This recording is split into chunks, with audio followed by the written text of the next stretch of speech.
Hi, welcome back to Blitz 1944, and today we're looking at World War II German belt buckles again. Yep. Today we're going to be looking more at the paint finishes on them, Yeah. and a few other details about them, to give you more idea what originals look like. Yeah.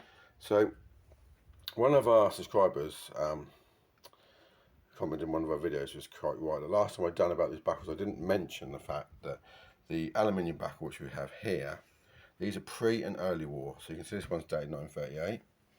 And you just about that, make that on the tab, And then in 1940, the Germans started producing the steel buckles, didn't they, Alex? Yeah.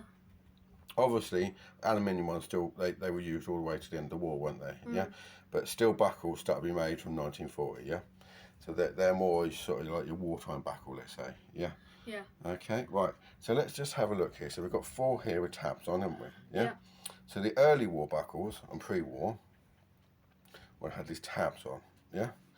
As the war went on, a lot of the buckles near the end of the war, they didn't put the tabs on anymore. There's a chance that this buckle here, especially, because it looks a bit earlier to me, probably did have a leather tab and might have fell off. It's quite common for that to happen. This one here, which is what we call the late war universal buckle, that wouldn't have had a tab. It hasn't even got a maker's mark. Right, so let's go back over here.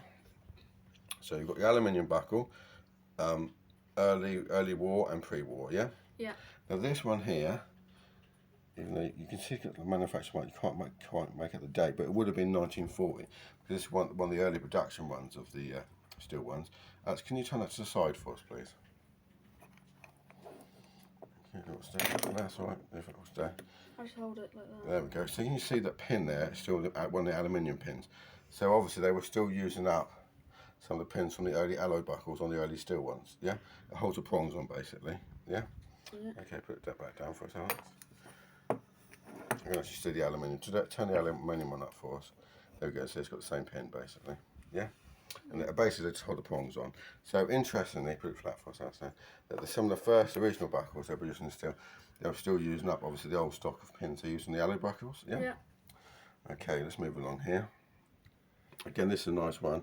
It's got, again, you can't read it, but again, that'd be like 1940-41, that buckle would be, by the colour of the paint. The paint's very similar on these two, even though they are 2 different manufacturers, This one here is lost all its paint, isn't it? Again, would have been a manufacturer's mark, would have been there, but it's worn out again. Can we turn that one over, Alex? We'll have a look at the back of it, please. This one? Yeah.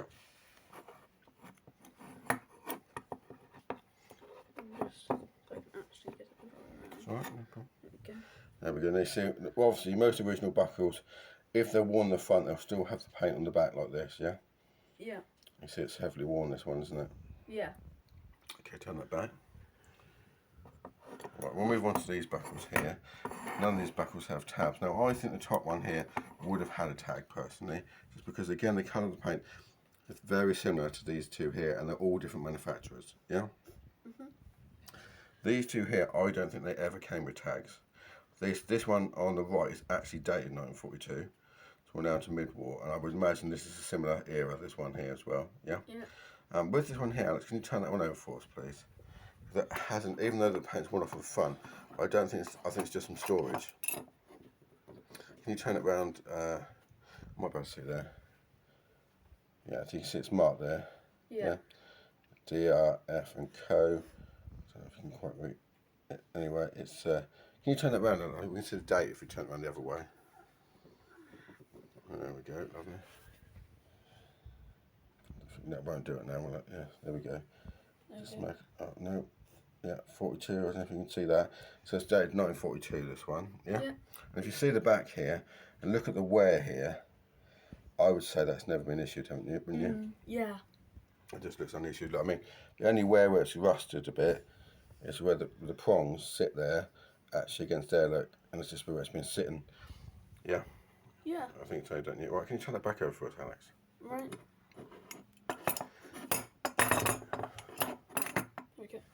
Thank you. Right, so here we have our classic late war universal buckle. We spoke about this one before, Now you can see that, I mean, it's nothing like the others, is it?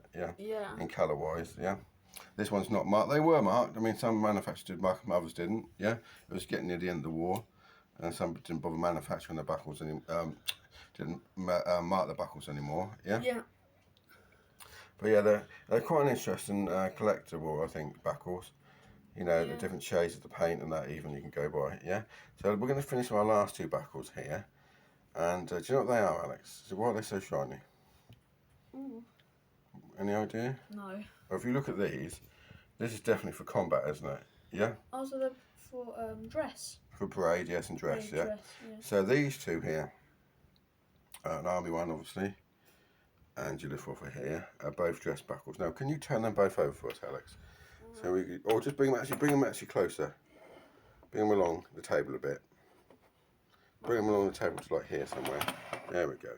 Rather than you having to reach over all the time. Yeah. And then turn them right over for us. Now you can see, and then get just any one of the other buckles for us. So, just any buckle. We'll do. okay, I'll take this one. So now you can see the difference between a combat buckle. It's made from steel, it's very sturdy anyway. Yeah, these are made from like an alloy, aren't they? Yeah. But they're quite flimsy compared, aren't they? Yeah. And this is how they are. I mean, even the insignia itself on the front is just held on by 4 tabs, isn't it? Obviously, this is actually moulded into the steel, isn't it? Yeah. Now, interestingly enough, you can turn them back over, Alex, for us. So they're 2 dress buckles, these two. When you do, or if you see some videos, or if you've done any World War II digging, like going to like battlefields and that and digging, you'll sometimes find these dress buckles in actual in battlefields.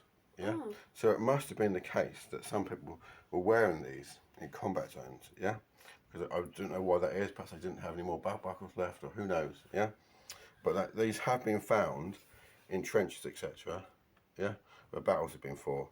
Now, my only thing is they are quite flimsy, aren't they? Yeah. And you wouldn't be able to hold anywhere near the amount of equipment you can hold with the combat ones, would you? Yeah. But I suppose if that's all you've got, that's all you've got, isn't it? Yeah. Anyway, so this is now one of our videos about a bit more about belt buckles. We'll carry on. I think one day we'll do one on all the different manufacturers we've got, yeah? Yeah. Okay, that'd be a good idea, wouldn't it? Okay, right, well that's it for today. Anything you'd like to say, Alex? Yeah, before you go, remember to like, subscribe, and if you want to look at anything just from our collection, just comment down below, we'll have a look. Okay, thank you very much. Bye. Bye.